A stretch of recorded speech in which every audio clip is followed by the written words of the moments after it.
కేంద్ర మంత్రి బండి సంజయ్ మీడియాతో మాట్లాడుతున్నారు. ఇప్పుడు లైవ్ చూద్దాం.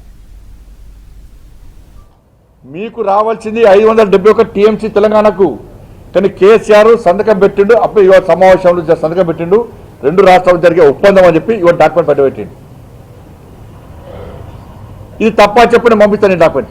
ఇది మాట్లాడుకుంటే ఈ డాక్యుమెంట్ కేసీఆర్కి పోస్ట్ చేసాను. ఇది తప్పు అన్నాడు. ఒక ఐఏఎస్ అధికారితో నా మీద ప్రెస్ మీటింగ్ పెట్టించిండు. నేను మాట్లాడేది తప్పు అన్నాడు. తప్పు అంటే ఈ డాక్యుమెంట్ పంపించాక ఏం జరిగిందంటే ఇంకో ఐఏఎస్ ఆఫీసర్ ఏం చేసిండు, కేసీఆర్ తెలియకుండా జలశక్తి మినిస్టర్కి లేఖ రాసిండు. ఏం రాసిండు అంటే, సార్ మాకు 571 టీఎంసీ రావాలి, మాకు 299 టీఎంసీలే వచ్చిందని చెప్పి ఇంకో అధికారులకు లేఖ రాసిండు. ఒక ఐఏఎస్ అధికారము ఒక లేఖ రాస్తాడు, ఇంకో ఐఏఎస్ అధికారం ఇంకో లేఖ రాస్తాడు. ఇది అఫీషియల్ డాక్యుమెంట్ అనేది మీకు కూడా పంపిస్తుంది. ఇది మీడియా మీద చూపడుతుంది. ఇది ఇలా సోషల్ మీడియా పెడతా, ఇలా అన్ని పేపర్ల యాజమాన్యాలకు పంపిస్తుంది. ఇదే మేము ఫైల్ చేసిన పేపర్ అన్నీ పంపిస్తారండి.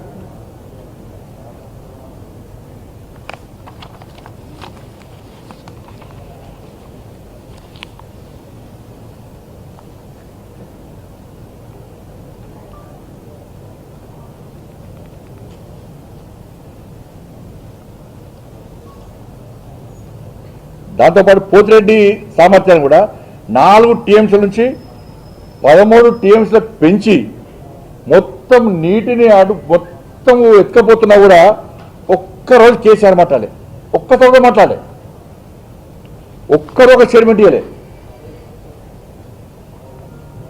దాన్ని ఏం చేసిండు, కాంగ్రెస్ ఏం చేయలే, నేనే కడతా అని చెప్పి కూలేశ్వరం ప్రాజెక్ట్ కట్టిండు. దాన్ని వేసిండు 30,000 కోట్లతోని పూర్తయ్యే ప్రాణహిత చేవెళ్ళ ప్రాజెక్టును మార్చి డిజైన్ మార్చి పేరు మార్చి 1,00,00,000 కోట్లను పెట్టి ఇవాళ 1,00,000 కోట్లు చంపాడు. కేవలం పైసలు చంపడానికి. దాంతో ఏమైనా ఫాయిదా అయిందా? ఆ కాళేశ్వరము కూళ్ళు స్టార్ట్ అయింది, ఉంటుందా పోతుందా గ్యారెంటీ లేని పరిస్థితి. అప్పుడు ఏమైనా స్టార్టింగ్లా అందరు ప్రశ్నిస్తుంటే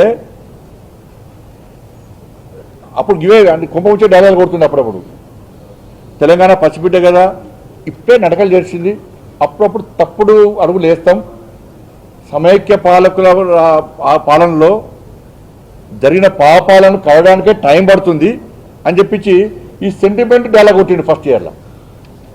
ఈ సెంటిమెంట్ డైలాగ్ కొట్టేసరికి పాపం తెలంగాణలో అందరూ కష్టపడి తెలంగాణ రాష్ట్రాన్ని సాధించుకున్న తప్పులు జరిగిన నమ్మి ఇక ఫస్ట్ స్టార్టింగ్లో ఈ కాళేశ్వరం పేరుతో 1,00,000 కోట్లు చంపేది అయిపోయాయి.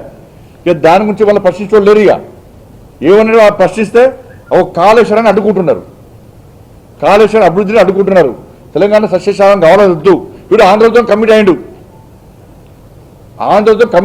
వాళ్ళ పైసలు కూడా ఉల్టా డైలాగ్ కొడుతుండే.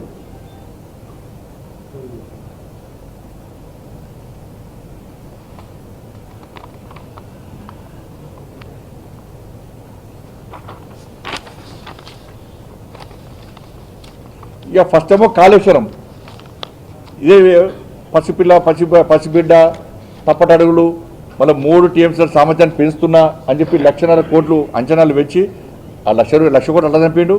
దాని గురించి ఫస్ట్ టర్మ్లో అదే అయిపోయింది.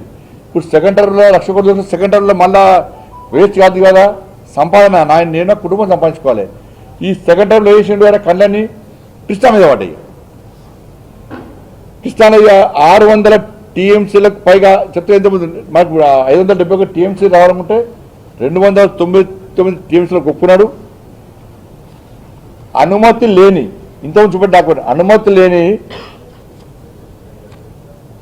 ప్రాంతంలో ప్రాజెక్టును కృష్ణా బేసిన్లో పాలమూరు రంగారెడ్డి ఎత్తిపోతల ప్రాజెక్టు నిర్మిస్తా, తెలంగాణను సస్యశ్యామలం చేయిస్తా అని చెప్పి ప్రతిపాదన తయారు చేసి 80,000 కోట్లతో ఈ ప్రాజెక్టు పూర్తి చేయొచ్చని ఫస్ట్ అన్నాడు. పాలమూరు రంగారెడ్డిని 80,000 కోట్లతో పూర్తి చేయొచ్చని చెప్పి ఆ రోజు చెప్పిండు. దానికి 27,000 కోట్ల రూపాయలు ఖర్చు చేసిండు. 80,000 కోట్ల రూపాయలు అంచనా వేసిండు, 27,000 కోట్ల రూపాయలు ఆల్రెడీ ఖర్చు చేసిండు. ఒక్క చుక్క నీళ్ళు రాలే. 27,000 కోట్ల రూపాయలు ఖర్చు పెట్టినా ఒక్క చుక్క నీళ్ళు రాలే. ఎందుకంటే ఆయన ప్రతిపాదనలో రిజర్వాయర్లు లిఫ్ట్ పాయింట్ తప్ప భూసేకరణ కానీ కాలువలు కానీ డిస్ట్రిబ్యూటర్లు కానీ ఎక్కడ లేవైన ప్రతిపాదనలు కేవలము రిజర్వాయర్లు లిఫ్ట్ పాయింట్ తప్ప ఏం భూసేకరణ కానీ కాలువలు కానీ డిస్ట్రిబ్యూటర్లు ఏం లేవు. అలా ఒక చుక్క నీళ్ళు వస్తుంది. కానీ 27,000 కోట్ల రూపాయలు మాత్రం ఖర్చు పెట్టిండు. మళ్ళీ ఏమన్నాడు, అన్ని పెట్టి నువ్వు ప్రతిపాదన చేసేటప్పుడు నువ్వు పాలమూరు రంగారెడ్డి కడతావు. పాలమూరు రంగారెడ్డి ద్వారా నువ్వు నీళ్ళు అందించాలి. మాకు నీళ్ళు అందించడానికే నువ్వు ప్రతిపాదన తయారు చేసినావు. తయారు చేసేటప్పుడు తెలివి ఉండాలి నీకు, ఎట్లా నీళ్ళు మనం అందించాలని చెప్పని. కానీ 80,000 కోట్లు అంటివి ప్రతిపాదన తయారు చేస్తేవి. దేనికోసం 80,000 కోట్లు అన్నావు? పాలమూరు రంగారెడ్డి ప్రాజెక్ట్ నిర్మించి నీళ్లు తరలిస్తా అన్నావు. దీనికే మళ్ళీ ఏమన్నాడంటే ఈ 80,000 కోట్ల రూపాయలు 20,000 కోట్లు ఖర్చు పెట్టి మళ్ళీ ఏమనంటే లేదా భూసేకరణకు ఈ కాలువలు నిర్మించడానికి డిస్ట్రిబ్యూటర్లకు వీటికి వెళ్తే మళ్ళీ 1,50,000 కోట్లు ఖర్చు అవుతుందని చెప్పి మళ్ళీ కొత్త ప్రతిపాదన